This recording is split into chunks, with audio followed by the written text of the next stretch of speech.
Hello everyone, welcome back to my channel. I hope you all are doing well. आज का हमारा topic बहुत interesting है। आज हम बात करेंगे कि आप किस तरह से चार्ट को देखकर ये चीज़ पता लगा सकते हैं कि कौन सी एज में आपका भाग्य उदय होगा, मतलब कौन सी एज में आपको आपका लक सबसे ज़्यादा फेवर करेगा।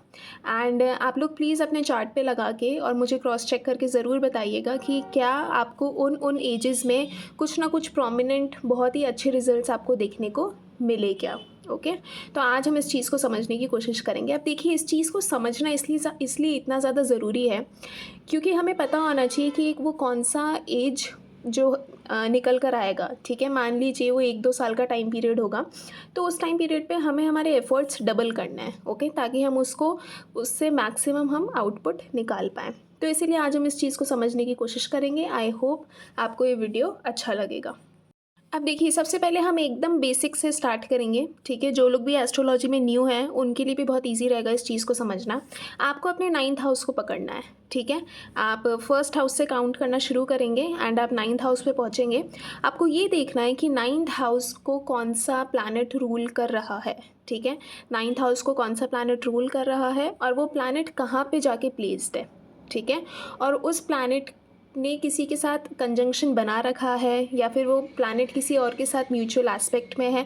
ये चीज़ें आपको देखना बहुत ज़्यादा ज़रूरी है। अब मान लीजिए आपका मेष लगन है। ठीक है, मेष लगन मतलब आपका एरीज असेंडेंट है। तो एरीज असेंडेंट में मेष लगन में 9th हाउस को कौन रूल करता है? 9th हाउस को रूल करता है जुपिटर। ठीक है, आप देखेंगे वहाँ पे 9 नंबर लिखा हुआ आएगा। ठीक है, तो जुपिटर मतलब गुरु उसको रूल कर रहा है। अब आपको ये देखना है कि आपके चार्ट में जुपिटर कहाँ पर प्लेस्ड है और किन प्लैनेट्स के साथ बैठा है और जुपिटर को कौन से प्लैनेट्स देख रहे हैं। ये 2-3 चीज़ें आपको अपने माइंड में रखनी है। ठीक है, फॉर एग्जाम्पल मेष लगन है, जुपिटर 9th हाउस को रूल कर रहा है और जुपिटर बैठा है 5th हाउस में।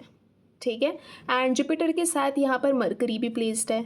ठीक है, तो यहाँ पे जुपिटर और मरकरी, ठीक है, यहाँ पे जुपिटर को भी एनालाइज करना बहुत ज़्यादा ज़रूरी है, यहाँ पे मरकरी को भी एनालाइज करना बहुत ज़्यादा ज़रूरी है।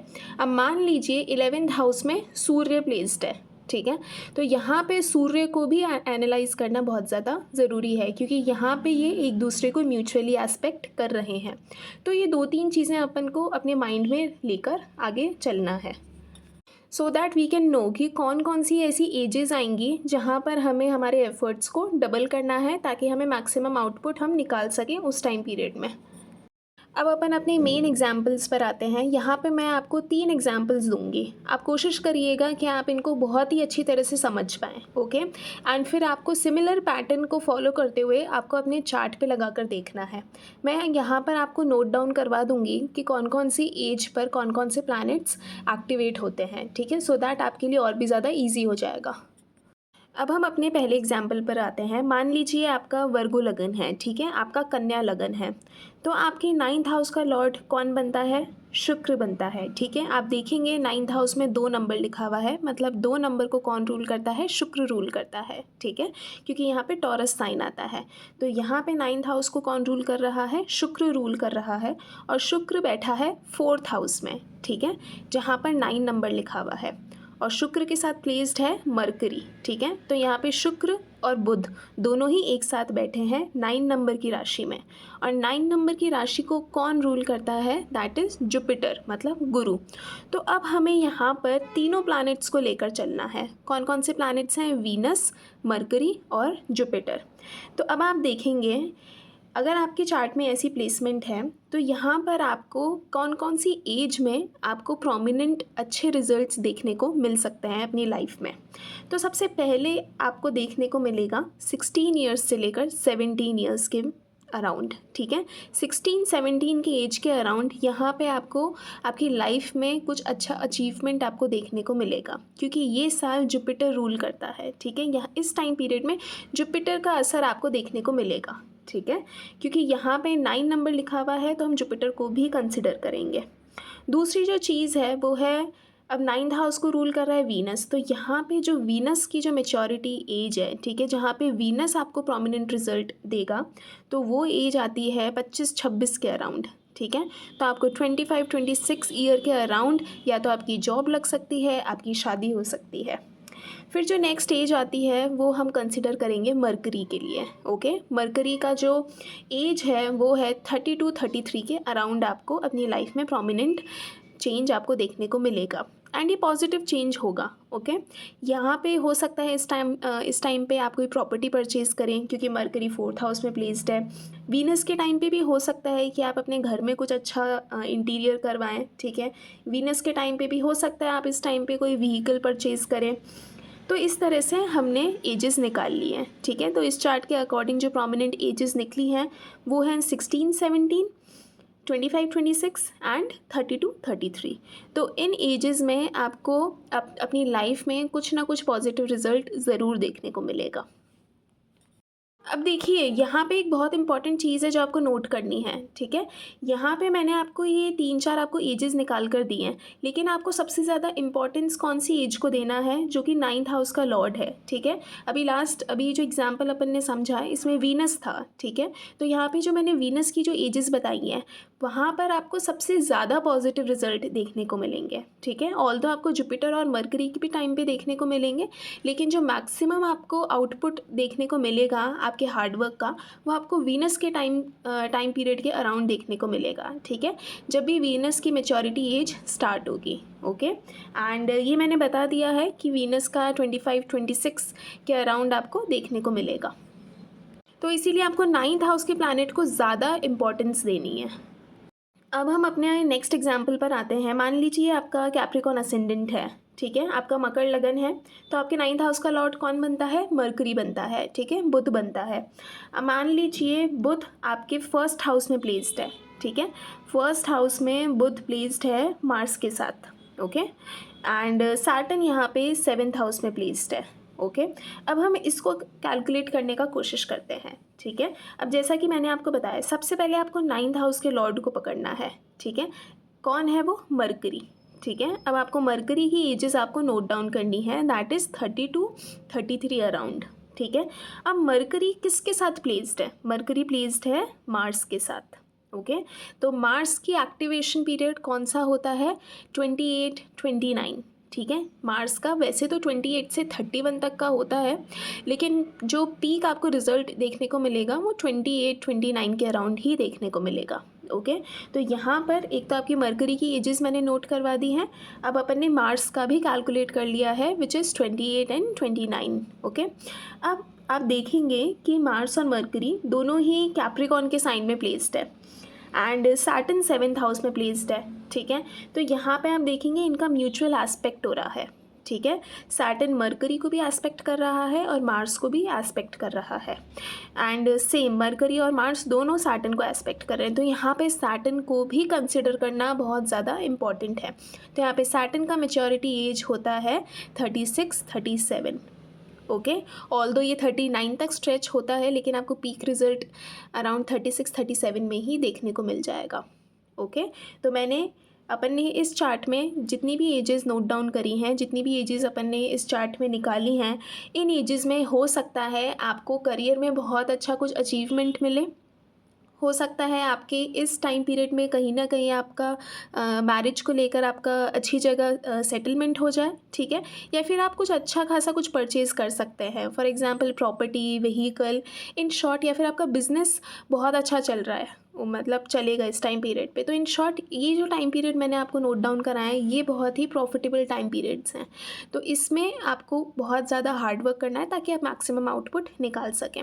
बट ऑलवेज़ रिमेंबर कि बेसिक अपन 9th हाउस को पकड़ के चल रहे हैं, तो यहाँ पे ज़्यादा इंपॉर्टेंस आपको 9th हाउस के प्लैनेट को देनी है। ठीक है, अब इस चार्ट में मरकरी है, तो यहाँ पे मरकरी का जो एज जो निकल कर आया है इस टाइम पीरियड पे आपको मैक्सिमम प्रोमिनेंट अच्छे मतलब पॉजिटिव रिजल्ट देखने को मिलेगा। ओके, मार्स और सैटर्न के टाइम पीरियड में भी मिलेगा, बट मरकरी की एज में थोड़ा सा आपको और ज़्यादा अच्छे रिजल्ट्स देखने को मिलेंगे। अभी थर्ड एग्जाम्पल बहुत ज़्यादा इम्पॉर्टेंट है। ओके, इसको ध्यान से समझने का ट्राई करिएगा। इसमें मैंने प्लानिटरी पोजीशन कुछ इस तरह से रखी है ताकि यहाँ पे मैं आपको मल्टीपल चीज़ें समझा सकूँ।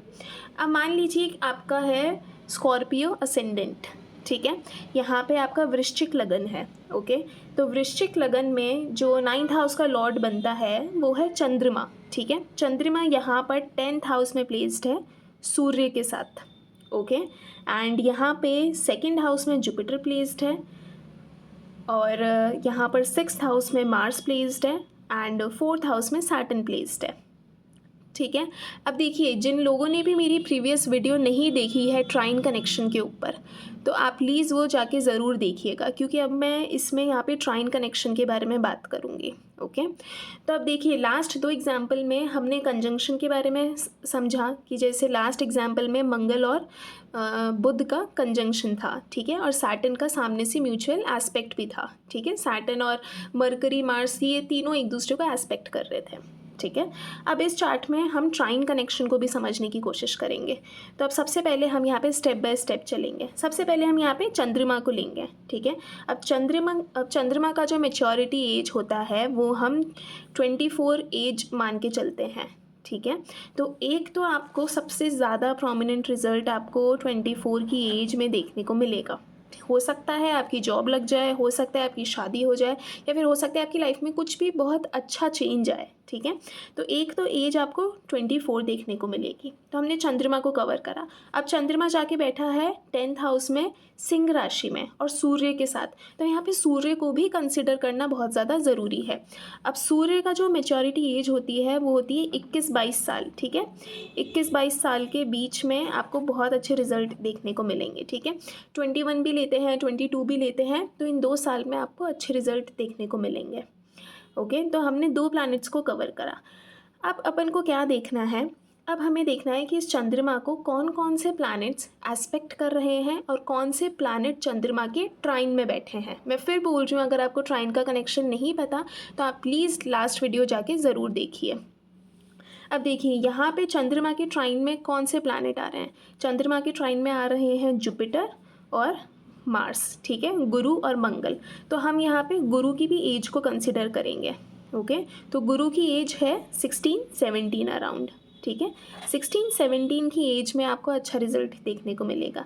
यहाँ हम मार्स को कंसिडर करेंगे, तो मार्स का जो एक्टिवेशन पीरियड होगा वो होगा 28-29। ठीक है, और फिर जस्ट बिकॉज यहाँ पे सैटर्न एकदम 4th हाउस में प्लेस्ड है, यहाँ पे सैटर्न और चंद्रमा एक दूसरे को म्यूचुअली एस्पेक्ट कर रहे हैं, तो हम सैटर्न को भी कंसिडर करेंगे। सैटर्न का मैच्योरिटी एज है 36-37। ओके, तो ये हमने एजेस निकाल ली है। अब सबसे बड़ा कन्फ्यूजन आता है कि कौन सी एज को सबसे ज़्यादा इम्पोर्टेंस देनी है। तो मैंने आपको पहले भी बताया, सबसे पहले आपको 9th हाउस के लॉर्ड को लेकर चलना है। चंद्रमा का जो एज है दैट इज़ 24। ठीक है, तो 24 एज अराउंड आपको सबसे ज़्यादा अच्छा रिजल्ट देखने को मिलेगा। ओके, फिर उसके बाद हम नेक्स्ट आते हैं कंजंक्शन के ऊपर कि वो प्लैनेट किसके साथ बैठा है, जो कि आपके 9th हाउस को रूल कर रहा है। जो भी प्लैनेट वो किसके साथ बैठा है दैट इज़ कंजंक्शन। वो हम सबसे फिर हम उसको नेक्स्ट प्रायोरिटी देंगे, वो सेकंड नंबर पर आएगा। अब इस केस में चंद्रमा के साथ सूर्य प्लेस्ड है, तो हमने सूर्य की एज निकाली दैट इज़ 24। सॉरी, सूर्य की एज थी 21-22 अराउंड। ओके, फिर हम जो नेक्स्ट जिसके बारे में बात करेंगे वो है म्यूचुअल एस्पेक्ट। ठीक है, म्यूचुअल एस्पेक्ट कहाँ से है, और इसी के साथ हम कंसिडर करेंगे ट्राइन कनेक्शन भी। ओके, अब देखिए ऐसा नहीं है कि यहाँ पर इस पर्सन को इन सारी ही एजेस में उसी लेवल का पॉजिटिव रिजल्ट देखने को मिलेगा। हो सकता है थोड़ा कम इनको देखने को मिले, लेकिन इस टाइम पीरियड में कुछ ना कुछ इनकी लाइफ में पॉजिटिव ज़रूर होगा। लेकिन जो बहुत ही अच्छा जो प्रोमिनेंट रिजल्ट देखने को मिलेगा वो या तो इनको देखने को मिलेगा 24 की एज में, नहीं तो 21-22 की एज में। ठीक है, और बाकी जो मैंने सैटर्न, जुपिटर और मार्स की जो मैंने एजेस निकाली हैं इनमें इनको पॉजिटिव रिजल्ट देखने को मिलेगा, बट इतना एक्सट्रीम लेवल पे नहीं हो सकता वो। ओके, ज़रूर लाइफ में कुछ ना कुछ अच्छा होगा, बट इतना ज़्यादा एक्सट्रीम लेवल पे नहीं जाएगी वो चीज़। ठीक है, क्योंकि यहाँ पे ये सिर्फ ट्राइन कनेक्शन है, बट हाँ यहाँ पे जस्ट बिकॉज ये ट्राइन में बैठे हैं, सैटर्न यहाँ पे म्यूचुअल एस्पेक्ट कर रहा है, तो इनकी एजेस में भी कुछ ना कुछ पॉजिटिव ज़रूर होगा। हो सकता है कि इस टाइम पीरियड में आप कहीं घूमने जाएं, ठीक है, आप बहुत ही अच्छी जगह ट्रैवलिंग पे जाएं। हो सकता है आपकी फैमिली में कुछ अच्छा फंक्शन हो, ओके, बहुत ही अच्छा कुछ पॉजिटिव चीज़ हो आपकी फैमिली में। एंड यहाँ पे हो सकता है आपकी फैमिली मेम्बर्स बहुत अच्छी करियर में बहुत अच्छी प्रोग्रेस करें, तो ये चीज़ें आपको देखने को मिल सकता है। या फिर हो सकता है किसी की मतलब जो हेल्थ है वो बहुत ख़राब चल रही हो, लेकिन अचानक से चीज़ें धीरे धीरे ठीक होने लग जाएँ आपके अराउंड, ठीक है। इन शॉर्ट कि आपके आसपास का जो एनवायरनमेंट है वो पॉजिटिवली चेंज होना स्टार्ट हो जाएगा। ओके, तो ये 3 एग्जाम्पल्स थे। मैं फिर एक चीज़ रिपीट करूँगी कि सबसे ज़्यादा इम्पॉर्टेंस आपको 9th हाउस के प्लैनेट को देनी है। उसके बाद आपको देनी है कि वो किसके साथ प्लेस्ड है, और फिर आपको देना है कि देखना है कि वो किसकी राशि में प्लेस्ड है, और कौन-कौन से प्लैनेट्स उसके ट्राइन में आ रहे हैं, और कौन म्यूचुअली एस्पेक्ट कर रहे हैं, ठीक है? या फिर कहाँ से किस प्लैनेट का एस्पेक्ट पड़ रहा है। तो आप ऐसे करते-करते आप कुछ एजेस निकालेंगे, लेकिन स्टिल आई विल से कि जो प्रोमिनेंट एज आपको देखने को मिलेगा वो 9th हाउस के प्लैनेट के टाइम पीरियड पे ही देखने को मिलेगा। और जो बाकी आप एजेस निकालेंगे तो उस टाइम आपको थोड़ी बहुत आपको अपनी लाइफ में पॉजिटिव चेंजेस देखने को मिलेंगे, बट जो एक्सट्रीम रिजल्ट होगा वो 9th हाउस के प्लैनेट की एज के अराउंड ही होगा। तो अब आप इस चीज़ को अपने चार्ट पर अप्लाई करके देखिए एंड नोटिस करिएगा कि आपको इन एजेस में आपको अपनी लाइफ में क्या क्या अचीवमेंट्स हुए। आई होप आपको आज का वीडियो काफ़ी ही इन्फॉर्मेटिव लगा होगा, एंड मैंने कोशिश करी कि मैं ईजीएस्ट वे में आपको इस चीज़ को समझा सकूं। So that's it guys, don't forget to like, comment, share and subscribe this channel. I will see you in the next one.